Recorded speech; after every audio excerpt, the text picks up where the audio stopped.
لما تقفش حرامي على السطح بيسرق العجله والتليفون بتاعك وتقتله. بعدين بقى انا كل ما اطلع على السطح المهجور ده ما الاقيش حاجه اسرقها. الواحد ما يلاقيش الماس ولا جوزين دهب. عجله حلوه العجله دي، والله العظيم كنت عايز اجيبها للواد حمص. حمص هيفرح قوي لما يشوفها.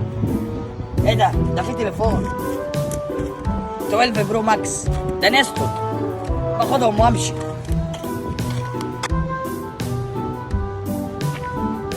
فشتك يا ابن الحراميه وربنا لا اجيبك. هلا اثبت مكانك يا ايه ده يا نهار اسود ومنيل. والله العظيم ما سرقت حاجه. انا الواد حمص كان نفسي في عجله فقلت اسرقها، والتليفون ده لقيته فقلت ده بتاعي ونصيبي. اما انت حرامي بجح بصحيح.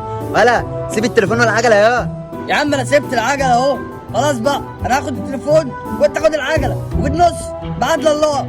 نص يا ابو نص. انت فاكرني حرامي زيك ولا ايه ادي الحاجه دي